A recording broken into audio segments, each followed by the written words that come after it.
میں چاہوں گا یہ موضوع بہت کم ڈسکس ہوتا ہے، بہت کم بیان کیا جاتا ہے۔ تو اللہ تبارک و تعالیٰ نے قرآن پاک میں جہاں بذی القربیٰ ارشاد فرمایا، اس سے مراد کیا ہے؟ آپ کے سب سے قریب رشتہ دار، اور سب سے قریب رشتہ دار میرے کون سے ہیں؟ میرے بھائی اور میرے بہنیں۔ آپ کے بھی سب سے قریب رشتہ آپ کا کیا ہے؟ بہن اور بھائی کا۔ اور اللہ تبارک و تعالیٰ نے ارشاد فرمایا وَبِالْوَالِدَيْنِ احسانا، احسان کرو اپنے والدین کے ساتھ، اور ایسے ہی احسان کرو اپنی رشتہ داروں کے ساتھ، قریب کے رشتہ داروں کے ساتھ۔ اور احسان کا جو معنی ہے وہ کیا ہے؟ یعنی انتہا درجے کا ادب و احترام کے ساتھ کسی کے ساتھ پیش آنے کو کیا کہا جاتا ہے؟ احسان۔ انتہا درجے سے پیش آنے کی۔ اور یہ میرے نبی علیہ الصلوۃ والسلام، چونکہ آپ کی کوئی سکی بہن تھی نہیں اور آپ کی جو رضائی بہنیں تھیں، اگر ان کی زندگی کو دیکھا جائے اور پرکھا جائے اور رسول اللہ کی زندگی سے یہ سبق سیکھا جائے کہ آپ علیہ الصلوۃ والسلام آپ اپنی بہنوں کا کیا ادب و احترام کیا کرتے تھے اور کیا ادب و احترام سکھایا ہے رب کے رسول نے، تو انسان کے رونگٹے کھڑے ہو جاتے ہیں۔ وہ تو رب کے رسول ہیں نا۔ تو بہنیں جو ہوتی ہیں اللہ رب العزت کے بنائے ہوئے دین کے اندر، ہم اکثر دیکھتے ہیں اور یہ حقیقت ہے کہ اپنی بیویوں کو انسان ان کے حقوق ہیں، دینا چاہیے، کھلانا چاہیے، اچھی سی اچھی چیز دیتے رہیں۔ اور اگر ان سے کوئی بات کہیں تو وہ آگے سے کہیں گی یہ تیرا احسان ہے، سارا جہان تو دیتا ہے، یہ تو تیری ڈیوٹی تھی، یہ تو تیری ذمہ داری تھی، یہ سارا مال متاع ہر چیز ہمارے لیے کرنا، یہ تو تیری ڈیوٹی تھی، تو نے خرچ کیا ہے تو یہ تیری اولاد تھی، یہ تیرے لیے لازم تھا، تجھے خرچ کرنا چاہیے تھا۔ اگر نہیں سنیں گے نا تو کبھی بہن سے ایسی بات نہیں سنیں گے، بہن سے کبھی ایسی بات نہیں سنیں گے۔ اور اگر آپ اپنی بہن کو کچھ دے بھی دیں نا تو بیوی تو بھول جاتی ہے، بہن کو کچھ دے بھی دیں نا تو وہ سسرال میں نا تذکرہ کرتی ہی رہتی ہے، یہ تو تحفہ میرے بھائی کا آیا ہوا ہے، یہ فلاں چیز میرے بھائی نے دی تھی۔ تو رب کے رسول نے ارشاد فرمایا کہ اپنی بہنوں کو جب بہنیں گھر میں آ جائیں تو ان کو خالی ہاتھ واپس نہ لٹایا کرو، جو میسر ہو، تھوڑا ہو زیادہ ہو، اپنی بہنوں کو دے کر بھیجا کرو، خالی نہ لوٹایا کرو۔ تو اللہ تبارک و تعالیٰ کے پیارے نبی علیہ الصلوۃ والسلام کی زندگی میں، حیات میں تھوڑی سی توجہ کریں، غور کریں، ہمارا معاشرہ دیکھے کہ اپنی بہنوں کے حقوق کیسے ہم نے پورے کرنے، اپنی بہنوں کے ساتھ ہم نے کیسا تعلق روا رکھنا ہے۔ رب کے پیارے نبی علیہ الصلوۃ والسلام کی اپنی کوئی سکی بہن نہیں ہے۔ وقت کا خیال رکھتے ہوئے میں جناب اللہ کے پیارے نبی علیہ الصلوۃ والسلام کی اس رضائی بہن کا تذکرہ آپ کے سامنے کرتا ہوں۔ رب کے پیارے نبی علیہ الصلوۃ والسلام مدینہ شریف میں جب تشریف لاتے ہیں، ایک مقام پر اپنے غلاموں کو بھیجا، جنگ ہوئی، کچھ قیدی لے کے اللہ کے پیارے نبی علیہ الصلوۃ والسلام کے صحابہ مدینہ شریف میں آ جاتے ہیں۔ ادھر قبیلے والوں نے چندہ جمع کرنا شروع کر دیا، پیسے اکٹھے کرنا شروع کر دیے، کہا کہ تاوان مانگا جا رہا ہے، ہم مدینہ شریف میں محمد رسول اللہ صلی اللہ علیہ وآلہ وسلم کے ہاں یہ اپنا تاوان پیش کر اپنے قیدی واپس چھڑوائیں گے۔ رب کے پیارے نبی علیہ الصلوۃ والسلام کی ادھر ایک رضائی بہن جو حضرت حلیمہ سعدیہ کی بیٹی تھی، اور جب اللہ کے پیارے نبی علیہ الصلوۃ والسلام دودھ پینے کے لیے بچپن میں حضرت حلیمہ سعدیہ کے پاس گئی تو اس وقت وہ بہن ان کے ساتھ بڑا پیار کیا کرتی تھی۔ جب حضرت یہ پیغام سارے قبیلے میں سے جاتے جاتے حضرت حضور علیہ الصلوۃ والسلام کا کے غلاموں کی یہ تذکرہ کرتے کرتے جناب شیما نام تھا ان کا، ان کے دروازے پہ دستک دیے، پوچھنے لگی آگے سے کیا ماجرا ہے، کس لیے چندہ جمع کر رہے ہو؟ کہا مدینہ شریف والوں نے ہمارے لوگوں کو قیدی بنا لیا ہے، ہم کچھ چندہ جمع کر کے اپنے قیدی چھڑوا کے لائیں گے۔ کہنے لگی کس نے قید کیا ہے؟ کہا محمد نام کا ایک شخص ہے، اس کے لوگوں نے ہمارے لوگوں کو قیدی بنا لیا ہے۔ کہا یہ وہ مکے والا محمد ہے، یہ وہ مکے والا محمد ہے، محمد رسول اللہ صلی اللہ علیہ وآلہ وسلم۔ بتایا گیا ہاں ہاں یہ وہی محمد ہے۔ کہنے لگی چھوڑو چندہ نہ جمع کرو، وہ تو میرا بھائی ہے، مجھے لے چلیں تمہارا کام ہو جائے گا، وہ میرا بھائی ہے، مجھے لے چلیں تمہارا کام ہی ہوگا، کام ہی ہو جائے گا۔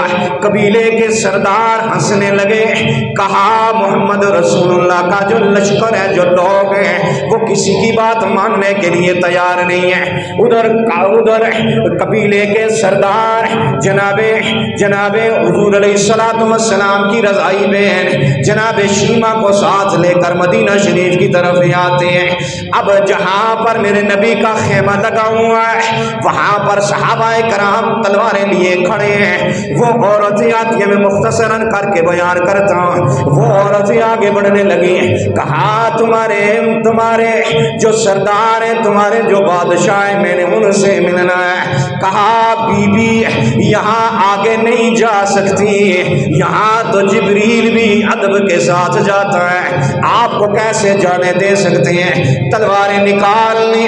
جناب شیما نے کہا جانتے نہیں ہو محمد رسول اللہ میرا بھائی ہے، محمد رسول اللہ جو تمہارا نبی ہے وہ میرا بھائی ہے، مجھے جانے دے، میں نے اپنے بھائی سے ملنا ہے، بات کرنی ہے۔ جب صحابہ نے سنا کہا ہم نے تو نبی علیہ الصلوۃ والسلام کی کوئی بہن کبھی نہیں دیکھی ہے، آپ کہاں سے نبی کی بہنیں آ گئی ہیں؟ کہنے لگی مجھے ملنے تو دیں، پھر ساری بات آپ کو سمجھ آ جائے گی۔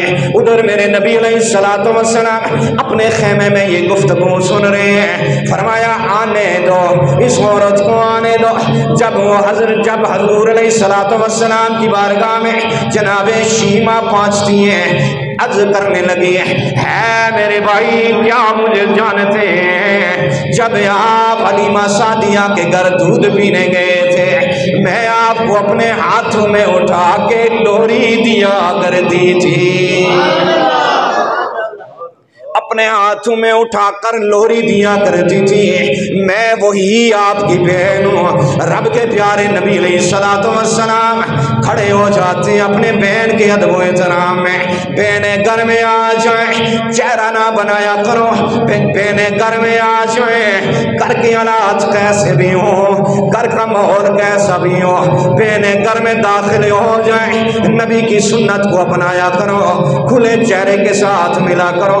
میرا کملی والا جس کے لیے جبریل کھڑے رہتے ہیں، میرا کملی والا جس کے لیے اسرائیل کھڑے رہتے ہیں، میرا کملی والا جس کے لیے فرشتے کھڑے رہتے ہیں، وہ نبی اپنی بہن کے لیے کھڑا ہو گیا۔ کہا بہن آ جاؤ، اندر آ جاؤ، کیسے آنا ہوا؟ یہاں تک محدثین نے لکھا ہے رب کے پیارے نبی علیہ الصلوۃ والسلام نے اپنی کملی مبارک اپنے کندھے مبارک پہ رکھی ہوئی تھی، کیونکہ عرب کے اندر سب سے جو بڑی چیز ہوتی تھی وہ پگڑی ہوتی تھی، اور سب سے بڑی چیز جو ہوتی تھی وہ دستار ہوتی تھی اور چادر ہوا کرتی تھی، عزت کی علامت سمجھا جاتا تھا۔ اور جہاں پر چادر رکھ دی جاتی تھی وہاں یہی سمجھا جاتا تھا کہ اس سے بڑا ادب و احترام کوئی نہیں کیا جا سکتا۔ رب کے پیارے نبی نے اپنی چادر مبارک نیچے بچھا دی اور فرمایا میری بہن اس پر بیٹھ جا۔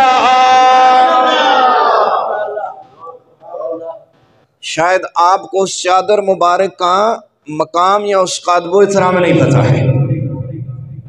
یہ وہ چادر مبارک میرے نبی کی جس کی قسمیں میرے رب نے قرآن پاک میں اٹھائی ہیں، جس کا ذکر قرآن پاک میں میرے رب کائنات نے بیان فرمایا ہے، اس چادر کی میں بات کر رہا ہوں۔ جب نبی چادر اوڑھ کر آرام کر رہے ہیں، میرا رب کائنات فرما رہا ہے یا ایھا المدثر، اے چادر اوڑھ کے سونے والے، اے چادر اوڑھ کے آرام کرنے والے، میں اس چادر کی بات کرتا ہوں جس کا تذکرہ میرے رب کائنات نے قرآن پاک میں بیان فرمایا۔ میرے نبی علیہ الصلوۃ والسلام نے وہ چادر مبارک نیچے بچھا دی، عرض کیا، فرمایا میری بہن اس کے اوپر تشریف فرماؤ، جا اس کے اوپر بیٹھ جا۔ یہاں تک نہیں، پھر میرے نبی علیہ الصلوۃ والسلام صحابہ فرماتے ہیں، میرے نبی علیہ الصلوۃ والسلام حضرت شیمہ اپنے بچپن کی باتیں بیان کر رہی ہیں، اپنے بچپنا کی باتیں سنا رہی ہیں، بتا رہی ہیں بھائی کیا آپ کو یاد ہے جب میں آپ کو لوری دینے باہر لے کے جایا کرتی تھی، محلے کی عورتیں بھی، محلے کی خواتین بھی اپنے اپنے بچے اٹھا کے لایا کرتی تھی، پھر ایک تذکرہ ہوتا تھا، ایک باسی ہوتی تھی، ایک دوسرے کے بارے میں پوچھا جاتا تھا، ایک کہا کرتی تھی میرا بھائی بڑا خوبصورت ہے، دوسری کہتی میرا بھائی بڑا خوبصورت ہے، اور میں فخر سے کہا کرتی تھی کوئی میرے بھائی جیسا خوبصورت ہے تو وہ تو سامنے لاؤ نا۔ صحابہ فرماتے ہیں بہن بھائی آپس میں باتیں کر رہے ہیں، میرے محمد رسول اللہ صلی اللہ علیہ وآلہ وسلم کی آنکھوں سے آنسوں کی جڑی بہ رہی ہے، میرے نبی رو رہے ہیں ہزاروں کے تار، آپس میں بہن بھائی باتیں کر رہے ہیں۔ پھر کیا ہوتا ہے، میرے نبی علیہ الصلوۃ والسلام نے صحابہ سے فرمایا اے میرے غلاموں، میں جب بھی کوئی فیصلہ کرتا ہوں آپ سے مشاورت سے فیصلہ کرتا ہوں، لیکن آج مسئلہ بہن کا ہے، آج میرے دروازے پہ میری بہن لاڈلی بہن آ گئی ہے، آج میں کسی سے کوئی مشورہ نہیں کروں گا، آج میں آپ سے کچھ پوچھنے والا نہیں ہوں، آج میری بہن، اور یہ بہن میرے نبی کی سگی بہن نہیں ہے، یہ رضائی بہن ہے، رضائی بہن کا اتنا ادب و احترام ہے تو ذرا سوچے تو صحیح نا، سگی بہن کا ادب و احترام کتنا ہوگا۔ رب کے پیارے نبی نے فرمایا میرے غلاموں، اے صحابہ کرام، سارے قیدی چھوڑ دو، سارے قیدی چھوڑ دو، پتہ چلے کافر، پتہ چلے انہیں قبیلے والوں کو کہ کوئی بہن کسی بھائی کے گھر گئی تھی، کوئی بہن اس فخر کے ساتھ بھائی کے پاس گئی تھی کہ میں اپنے بھائی سے بات کروں گا، اور بھائی تو بہنوں کے لیے ہوتے ہی فخر ہے نا، اگر دوسرے گھر میں غربت ستائے، دوسرے گھر والے ستائیں تو بڑے فخر سے کہتی ہیں میرے بھائیوں کو کوئی جانتا نہیں ہے، میرے بھائی اس کمال کے ہیں، لیکن اگر بھائیوں کی طرف سے بھی محبت نہ ملے تو سوچو نا ذرا بہنوں کے دل پر کیا گزرتی ہوگی۔ رب کے پیارے نبی نے فرمایا میرے صحابہ غلاموں، ہر فیصلہ آپ سے پوچھ کر میں کیا کرتا ہوں، لیکن آج میں نے نہیں پوچھنا، میری بہن شیمہ آ گئی ہے، جتنے قیدی ہیں ان کو چھوڑ دو، جتنے قیدی ہیں میں معاف کرتا ہوں، کوئی پیسہ نہیں لینا، کوئی جزیہ نہیں لینا، کوئی رقم نہیں لینی، میں اپنی بہن کے لیے سارے قیدیوں کو چھوڑ رہا ہوں۔ پھر صحابہ فرماتے ہیں رب کے پیارے نبی علیہ الصلوۃ والسلام نے ایک گٹھڑی باندھی، جو طائف تھے، جو کچھ تھا، اللہ کے پیارے نبی علیہ الصلوۃ والسلام نے اپنی بہن کو پیش کیا، کہا جو بکریاں ہیں میں پیش کرتا ہوں، اپنی بہن، میری بہن ساتھ لے کے جائے گی۔ حضرت صحابہ کرام فرماتے ہیں اللہ کے پیارے نبی علیہ الصلوۃ والسلام نے جناب شیمہ سے کہا اگر آپ مدینہ شریف میں رہنا چاہتی ہیں میں آپ کے لیے عالی شان کر تیار کروں گا، میں چاہوں گا میری بہن میرے پاس رہے۔ میں چاہوں گا میری بہن میرے پاس رہے، میں اپنی بہن کی خدمت کروں۔ رب کے پیارے نبی کے صحابہ فرماتے ہیں اللہ کے نبی نے بہت سارے تحفے ساتھ دے کر بھیجے ہیں، الوداع کیا، اور پھر بہن کو ساتھ وہ قیدی تھے وہ بھی واپس بھیج دیے۔ صحابہ فرماتے ہیں ہم یہ بات دیکھ کر حیران رہ رہے ہیں، رب کے پیارے نبی ایک مقام پہ کھڑے ہیں، سرائے جب تک جناب شیما کا قافلہ رب کے نبی کی آنکھوں سے اوجھل نہیں ہوا، اللہ کے نبی اپنے قدموں پر واپس نہیں پلٹے۔ رب کے پیارے نبی کھڑے ہیں، بہن واپس جا رہی ہیں، اور اللہ کے پیارے نبی علیہ الصلوۃ والسلام دیکھ رہے ہیں۔ صاحبو، یہ ہمارے دین نے اور یہ ہمارے رسول نے ہمیں بہنوں کا ادب و احترام سکھایا ہے، اور ہمارے ہاں بہت سارے مسائل ہیں، ایک نہیں ہے، بہت مسئلے ہیں۔ یہ تو میں وہ بات آپ کو سنا رہا ہوں نا، بتا رہا ہوں، جو بہن کا ادب و احترام ہے۔ اگر ایک حدیث مبارکہ میں آپ کو بتا دوں، اللہ کے رسول نے ارشاد فرمایا الا ادلکم علی افضل صدقہ۔ صحابہ سے ارشاد فرماتے ہیں میرے غلاموں، میں آپ کو یہ نہ بتاؤں کہ سب سے، یہ نفلی صدقے کی بات ہے، سب سے افضل صدقہ کون سا ہے؟ تو صحابہ نے عرض کیا یا رسول اللہ صلی اللہ علیہ وآلہ وسلم، ہماری جانیں آپ پہ قربان، آپ بتائیں سب سے افضل صدقہ کون سا ہے؟ یہاں تذکرہ بیٹی کا ہے، لیکن اس پر محدثین نے بیٹی اور بہن کو بھی شامل کیا ہے اس کے اندر۔ تو صحابہ نے عرض کیا یا رسول اللہ آپ بتائیں سب سے افضل صدقہ کون سا ہے؟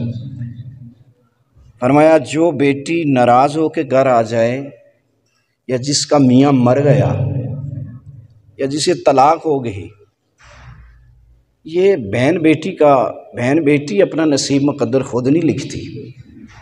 اور میں بڑے دعوے سے آپ کو کہتا ہوں اگر بہن بیٹی اپنا نصیب مقدر خود لکھے تو اپنا نہیں لکھے گی، وہ بھائیوں کا لکھے گی، وہ اپنے ماں باپ کا لکھے گی، اپنے بھائیوں کا نصیب مقدر اپنے ہاتھ سے لکھے گی۔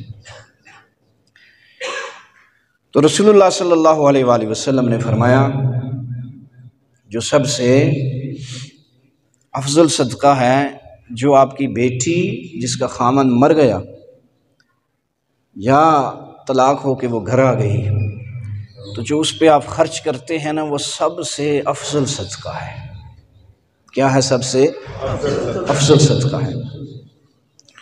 اور اسی ضمن میں لکھا ہے محدثین نے کہ جو آپ کی بہن جس کا شوہر فوت ہو گیا یا طلاق ہو کے گھر آ گئی، اس پہ جو آپ خرچ کرتے ہیں نا، وہ بھی سب سے کیا ہے؟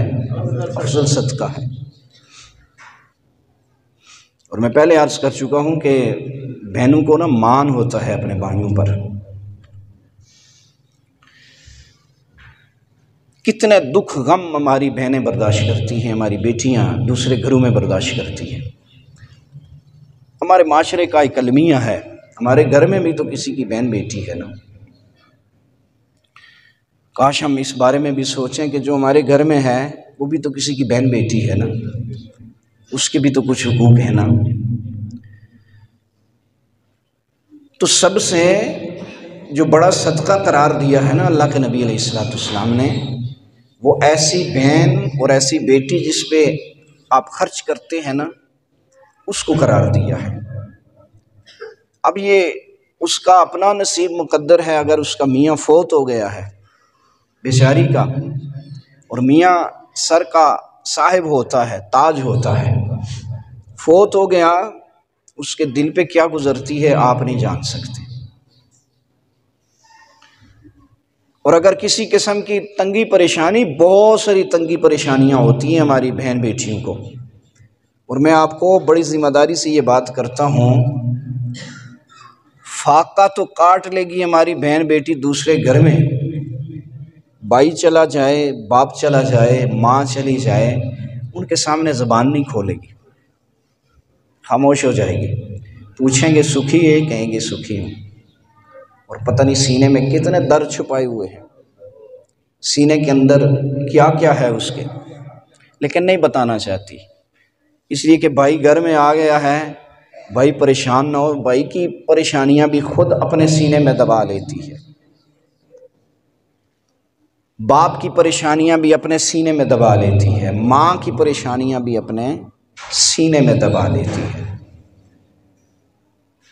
تو صاحبوں، بہن کے اوپر، اس بہن کے اوپر خرچ کرنا، یہ میں نے احادیث مبارکہ آپ کے سامنے رکھی ہے، اس بیٹی کے اوپر خرچ کرنا سب سے افضل صدقہ ہے، جس کو طلاق ہو گئی یا وہ بیوہ ہو گئی، اس پہ خرچ کرنا کیا ہے؟ سب سے افضل صدقہ ہے۔ اب باقی حقوق بھی پورے کریں نا، بہن بیٹی کے بھی حقوق ہوتے ہیں، ماں کے حقوق ہیں، باپ کے حقوق ہیں۔ اب اگر میرا آپ کا والد فوت ہو گیا ہے تو ہمارا حق ہے نا کہ ہم اپنی ماں کے جو حقوق ہیں وہ پورے کریں،